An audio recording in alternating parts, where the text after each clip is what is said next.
Hi everybody, Hyundai is one of the most iconic companies to enter the Indian markets, and it is so hard to believe that a South Korean brand which was once a difficult name to pronounce, today the same brand is about to launch the biggest IPO in the history of India. Indian stock markets could soon see their biggest ever IPO.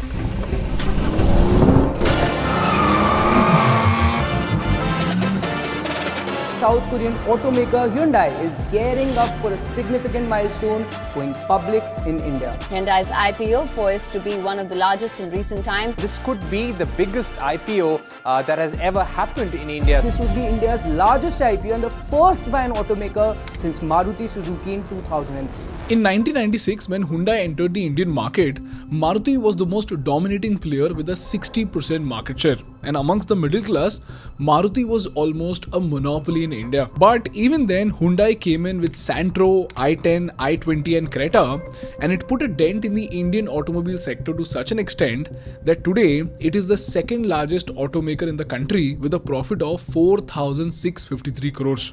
And if you look at the profitability, Hyundai is way ahead of Maruti. In FY23, while Hyundai made a profit of 65,355 rupees per vehicle, Maruti made a profit of 40,939 rupees per vehicle. So after 28 years of getting a very strong hold of the Indian market, now Hyundai plans to raise 25,000 crores with its IPO. Sounds fantastic, right? But you know what, guys? There are some hidden risks that Hyundai faces which may ruin all the progress that they've made in India. And all of this is mentioned in this 436-page DRHP paper that Hyundai filed with SEBI. So we went through all this data so that you can sit back and consume the most important bits of this 400-page document as easily as watching a movie. So in this episode today, let's dive in to understand how did a South Korean company like Hyundai break into the Indian automobile market, leaving the Tatas and Mahindras behind. In spite of being a foreign company, how did Hyundai achieve such high profitability and outpace a mammoth like Maruti in India? And most importantly, after making such an amazing progress, what are the hidden risks that can topple the growth of Hyundai in India? Also guys, a quick disclaimer, I am not a SEBI registered investment advisor, and this video is not meant to give you investment advice, but to only educate you about the rise of Hyundai in India.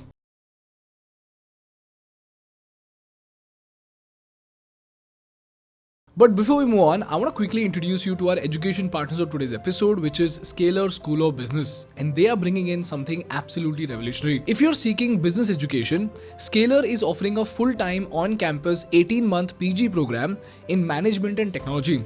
And this program is designed by the leaders who have built billion-dollar businesses like Uber, Myntra and McKinsey. And today, legacy college names are useless without competitive skill sets. This is the reason why, as a part of the Scalar School of Business curriculum, you will work on real-world projects sourced from real companies, and you will have to build your own business as a part of the curriculum, take it to the market, generate revenue, and also raise VC capital while studying on campus. And since Scalar has been in the education industry for 7 long years, they already have access to 1,200 plus company partners, which is something that no other B school in the country can offer right now. For their online programs, they've seen placement rates of 96% with a median CTC of 25 lakh rupees, which is verified by B2K Analytics, which is the same partner that verifies the reports for IIMs. And now, Scalar School of Business is handpicking only 75 students for their founding cohort, which starts in August 2024. They have scholarships up to 100% and applications are open right now. So if you want to become a brilliant business leader, apply for Scalar School of Business using the link in my description and in the comment section. And now, on with the episode.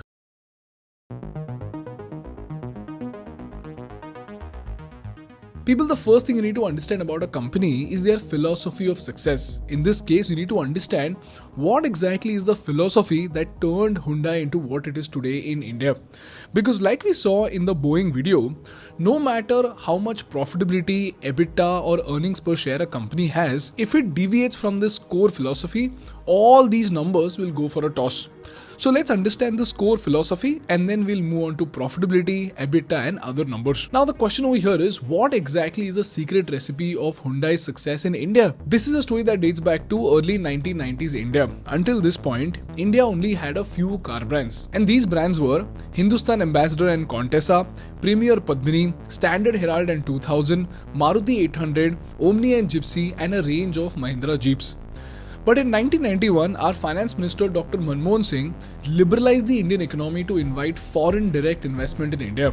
We have to harness all our latent resources for a second industrial revolution and a second agricultural revolution. Our economy, polity and society have to be made extraordinarily resilient and alert if we are to take full advantage of the opportunities and to minimize the risks associated with the increasing globalization of economic processes. We have to accept the need for restructuring and reform if we are to avoid an increasing marginalization of India in the evolving world economy. This is how, after liberalization, foreign automobile companies rushed to India. And when they entered India, if you look at the approach that these foreign companies had, it was very specific. Most companies only wanted to cater to the rich and sell only premium cars in the Indian market. So India saw high-end cars like Lancer, Opel Astra and Ford EcoSport. And it does make sense, right? If you're going to enter a new country with a high-cost product like a car, it is obvious that you have to sell to the rich first, make money and then bring products for the bottom of the pyramid. But when it came to Hyundai, they simply took a step back and identified 4 important gaps in the market. Number 1, the Indian automobile market did not respect the customer at all. So the customers back then were put on waitlist for months, after sales service was absolutely terrible, and everything from customer satisfaction to customer feedback was completely taken for granted. Secondly, they found that the compact cars back then were not solving for the India specific problems. For example, for Indians who used to wear a turban, the height of the car was too small. Similarly, the coolant system was not capable enough of cooling down a car in 35 to 40 degrees Celsius atmosphere. And most importantly, the cars were often damaged due to poor road conditions and monsoon seasons. This is the second gap that they found in the market. And thirdly, they found that it wasn't just the middle class, even the wealthy people wanted to buy several compact vehicles per household for their convenience. So while the sale of mid-size vehicles barely touched 30,000 units, Hyundai realized that the compact vehicle segment had the potential to touch 60 to 80,000 units in annual sales. So the 3 gaps were seller's market leading to unhappy customers, ill-suited designs for India, and an untapped customer base in the upper class. And this is why, ladies and gentlemen, Hyundai launched an iconic compact car for India which went by the name Hyundai Santro. What's unique about the Santro? The most powerful Epsilon engine, computerized multi-point fuel injection. Santro actually drives longer per litre. For bheed bhaad maybe, driving easy. Santro back then was a complete value for money for the Indian consumers because they focused on the smallest of the details that no other car companies noticed. For example, for Indians who wore turbans, the height of the vehicle was increased. If you remember, Santro back then was called as the tall boy model. And lastly, they improved their air conditioning system to such an extent that their air conditioners could cool down their cars even when the outside temperature was 35 to 40 degrees Celsius. This is how Hyundai meticulously designed a model specific for the Indian consumer. And you know what, guys? To take it to another level, while most companies were trying to manufacture outside of India, Hyundai committed to India to such an extent that they set up a large-scale manufacturing plant in India itself. And this insane move gave them 2 incredible superpowers to dominate the Indian market. Number 1 was low-cost production, and number 2 was the superpower of producing cars at scale for the next 30 years. So Santro was not just a high-quality car with features, it was also a cost-effective car. And cherry on the cake, they made sure that they had dealerships in not just Tier 1 cities, but also in Tier 2 and Tier 3 cities. And by the way, one of the most amazing things that Hyundai did to familiarize themselves with India was to hire Shah Rukh Khan as their brand ambassador. This is how, by adopting a localization strategy, by focusing on better services in Tier 2 and Tier 3 cities, by customizing a car specifically for the Indian requirement, and most importantly, by getting close to the customer with Shah Rukh Khan, Santro became a huge success in the Indian market. And did they stop here? Obviously not. Hyundai went on to find another gap in the market in the early 2000s. During this time, if you remember, the market either had small hatchbacks like Santro, Maruti Ritz or a Maruti Alto, and it had premium luxury cars like Honda City, Honda Civic or an Audi A6. So if you look at this market, there was a huge gap for a mid-range product. It's like saying today there are only Vivo range products and Apple range products. And this means what? There is a huge space for a OnePlus type product in the market, which is a mid-range or upper mid-range product. Just like this, during the early 2000s, the market was segregated between economy and premium cars so discreetly that the middle class people only had the option of small hatchbacks. So they had to settle for an Alto and there were no other options available which could give them an upgrade. And this is where the aspirational middle class of India yearned for something better than Alto but cheaper than the premium cars. And guess what? Here's where Hyundai saw an opportunity. In 2007, they launched i10 followed by i20 in 2008. So if you see, they launched both a mid-range and an upper mid-range product in the Indian market. And not so surprisingly, both these cars were a massive hit in the Indian market. Why? Because the customers got premium features at a reasonable price. They got i10 for 3.5 to 6 lakh rupees and they got i20 between 4.2 to 8 lakh rupees. On top of that, these cars had multiple variants, fresh and vibrant colors, and most importantly, just like OnePlus phones back then, they looked premium but did not cost premium. So again, as we all know, both i10 and i20 became a massive hit in the Indian market. And then Hyundai did it for the third time in 2016. This time, they did it with Creta.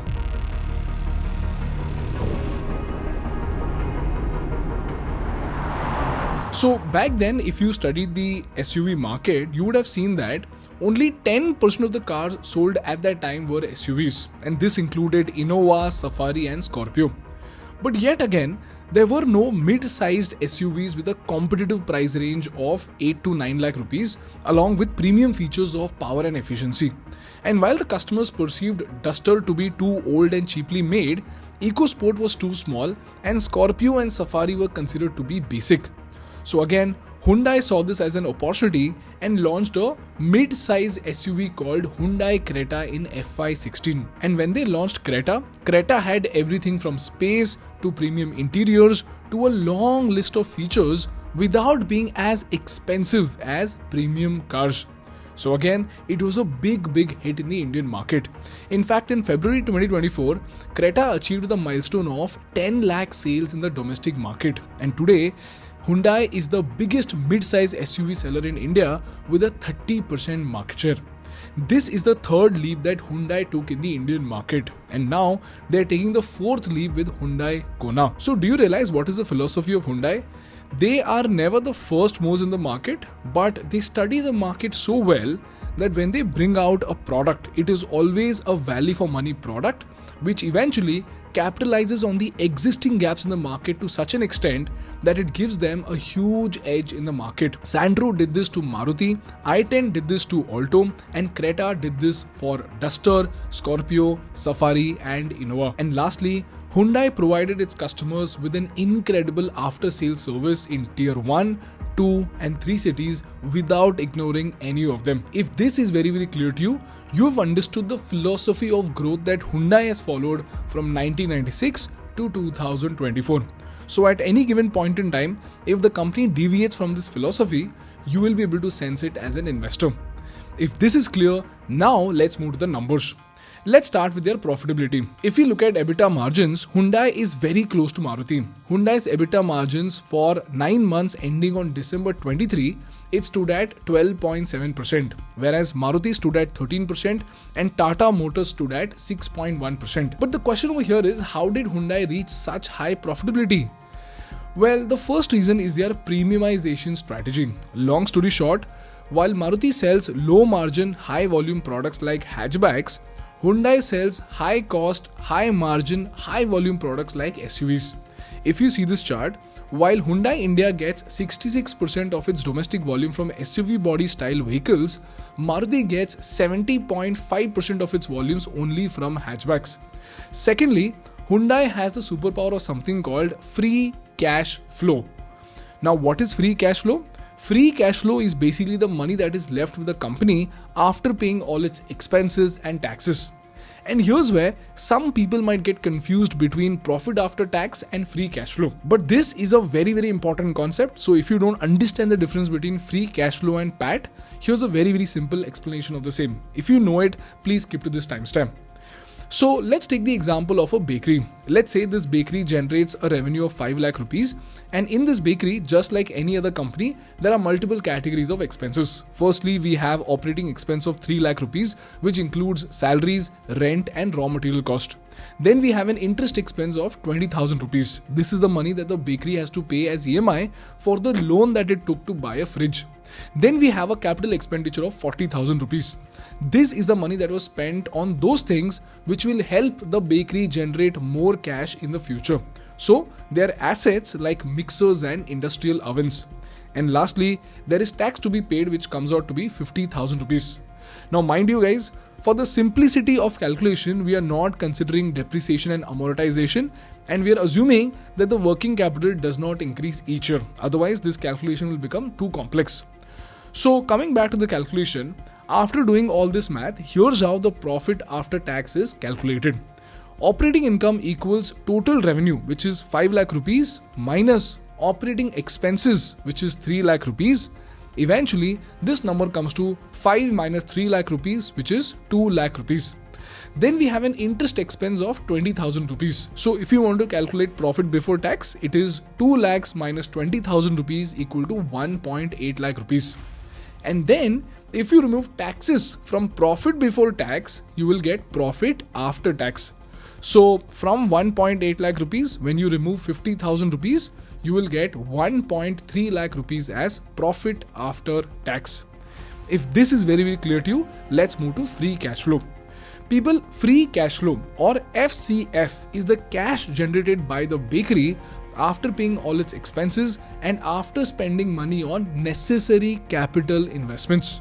So out of this 1.3 lakhs that it generates, we need to subtract this 40,000 rupees in capital expenditure. If you remember, back then we did not subtract 40,000 rupees of capital expenditure from our revenue. So now after you get your profit after tax and then you remove your capital expenditure, the free cash flow left with the company is 1.3 lakh rupees minus 40,000 rupees equal to 90,000 rupees. So this 90,000 rupees will remain untouched regardless of your expenses and your taxes. So long story short, free cash flow is the amount that is left with the company which practically remains untouched by taxes, capex or expenses. Now in the context of an automobile company like Hyundai, free cash flow is very, very important for 3 reasons. Number 1, it tells us how much money a company is left with after it makes its investment into machines and factories. So if a company generates 100 crores in PAT but has to invest 99 crores into building a plant,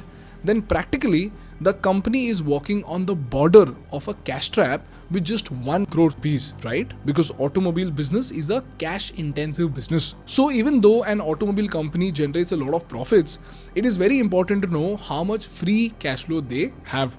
So free cash flow for an automobile company tells us how safe a company is after making their heavy investments. So if the company has a lot of free cash flow, it means that in the future, this company will have the capacity to invest very heavily on futuristic infrastructure. This is the second reason why FCF is very, very important. For example, even with the PAT of 1000 crores, if an automobile company is only left with 10 crores in free cash flow, then it says that they may not be able to invest in heavy EV infrastructure in the future. Or it could also say that they are currently investing in heavy EV infrastructure. At the same time, if a company has 500 crores in profits with 400 crores in free cash flow, it says that the company has the superpower to invest in futuristic infrastructure. This is the reason why free cash flow is considered to be a superpower. And lastly, free cash flow tells us how much money could a company distribute in dividends and share buyback, because this is the money that they can give back to the shareholders. If you remember, this is the untouched money. If this is very, very clear to you, let's see how much free cash flow Hyundai has. People, if you look at Hyundai's FCF, Hyundai's free cash flow stood at a staggering 93% of their profit after tax between FY21 and the first 9 months of FY24. So it is absolutely brilliant. And this brings us to the third superpower, which is even more powerful and even more mind-blowing. This is something called negative working cycle. Now for all the non-commerce students, this might be a little complicated, but don't worry. We'll understand this using a simple example. Let's say Think Motors starts the production of a batch of cars which will cost 1 lakh rupees each to manufacture. So to manufacture this batch, Think Motors will source all of its raw materials from its suppliers on a 50-day credit. Which means what? Think Motors would pay their suppliers 50 days after buying the materials. So after buying the raw materials, it takes Think Motors 40 days to manufacture this batch of cars, inspect them for quality, and then to transport them to dealerships. And during these 40 days, the cars are considered to be a part of Think Motors inventory. And this time is called inventory days, as in the number of days it takes for the company to sell its inventory. If this is clear, let's move ahead. Now, after the dealer gets the cars from the company, the dealer will sell these cars to the customer, receive cash from the customer, and then the dealer will pay Think Motors. Now, let's say the dealer has a credit period of 30 days, and during these 30 days, he sells these 100 cars and pays the company. During these 30 days, the revenue from the sale is recorded as receivables, and this 30-day time period is called receivable days. So if you see this entire process, it takes about 70 days for the car to get manufactured and then to be sold. But the catch over here is that during this 70-day time period, on the 50th day, Think Motors will have to pay its suppliers for the raw materials that they provided. Why? Because they made an agreement with the suppliers that they will pay these suppliers 50 days after purchase. And these 50 days are called payable days, as in the number of days a company takes to pay its suppliers. In this case, Think Motors has negotiated terms with its suppliers to pay them after 50 days of receiving the raw materials. And now let us calculate the working capital cycle, and then I'll tell you what it exactly means. Okay, so let's do the math first. Working capital cycle is inventory days plus receivable days minus payable days, which is 40 days plus 30 days minus 50 days. So the number comes out to be 20 days. So this means Think Motors will have to make the payment to its suppliers 20 days before they get their money. Which means what? They will have to lock in their capital for 20 days. And when it comes to automobiles, this 20-day lock-in capital could run into hundreds of crores. This is how automobile companies usually operate, whereby they have to keep their 20 to 22 days of capital locked in the working cycle itself. But you know what, guys? When it comes to Hyundai, they are so magical that they receive their money 26 days before they pay their suppliers. So if I were to explain this with hypothetical numbers, their equation would look something like this. They buy raw materials from suppliers on a 96.5 day credit cycle, manufacture and supply inventory to the dealer in 40 days, and the dealer sells the cars and pays Hyundai in just 30 days. So in 70 days, the product is sold and the money comes back to Hyundai. But the catch over here is that they would still have 26.5 days to pay for the inventory. So do you realize how magical this is? Hyundai has a working capital cycle of minus 26.5 days, which means Hyundai doesn't need to use a large chunk of its capital at all. It can simply use the money that it is getting from its customers to pay its suppliers. In fact, it has free money for 26.5 days, which it can use for further investment. And according to an Economic Times article, while Maruti has a working capital cycle of minus 22.5 days, Hyundai has a working capital cycle of minus 26.5 days. This is the reason why if you look at their third parameter, which is return on capital employed, while Hyundai has a return on capital employed of 27.19%, Maruti stands at just 19.72%. So for every 100 rupee that Hyundai invests in its business, it earns a return of 27 to 28 rupees. Whereas for every 100 rupee that Maruti Suzuki invests in its business, it earns a return of 19.72 rupees. So all of this looks fantastic, right? Then the question is, why did I say that Hyundai also has some hidden challenges and risks that you should be aware of? Well, that is because, ladies and gentlemen, there are three things that you need to look at and be concerned about. Firstly, Hyundai has two plants in Chennai and both of them are operating at 103% and 92% utilization. So, it will be very difficult for Hyundai to cater to the rising demand of cars and increase its market share. So, because of less capacity, they are producing less vehicles, which is increasing the wait time for its buyers. In fact, the waiting period for Hyundai cars can go from 6 weeks all the way up to 24 weeks. Now you might say, bro, that is why they are raising money through IPO, na? So the IPO will solve all these problems, right? Wrong, because here's where the second pointer comes in, which is the purpose of the IPO. People, this IPO is an offer for sale IPO, meaning the entire IPO money is going to the promoters of the parent company. So in simple words, it means that the money raised from the IPO is actually going out of the country to the promoters sitting in South Korea and not for the growth of the local business in India. And last and most importantly, while it is true that their profits are high, a large chunk of their profits are going back to the parent company in Korea. And they are not being used to grow the business locally in India. If you look at this chart, Hyundai's parent company Hyundai Motor Corp, they were earning a royalty of 2.5% of the total revenue of Hyundai from India. But just a week before the IPO, this royalty was increased from 2.5% to 3.5%. Now mind you, this is not 3.5% of the profit, it is 3.5% of the revenue. And considering the fact that the PAT of the company is 7.66%, a 3.5% royalty from the revenue is a very, very big deal. Now, this is not to say that the parent company has no right to take in royalties from the daughter company. It's just that, from the investor standpoint, when the company's plants are functioning at full capacity, it is important that the company allocates a large chunk of money for capex investment in India.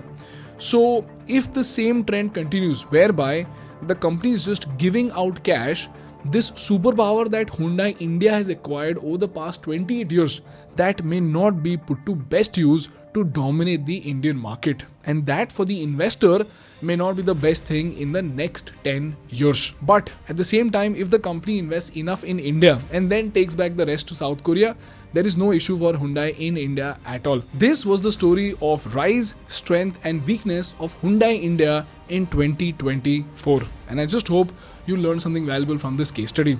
That's all from my side for today, guys. If you learned something valuable, please make sure to hit the like button in order to make YouTube Baba happy. And for more such insightful business and political case studies, please subscribe to our channel. Thank you so much for watching. I will see you in the next one. Bye bye.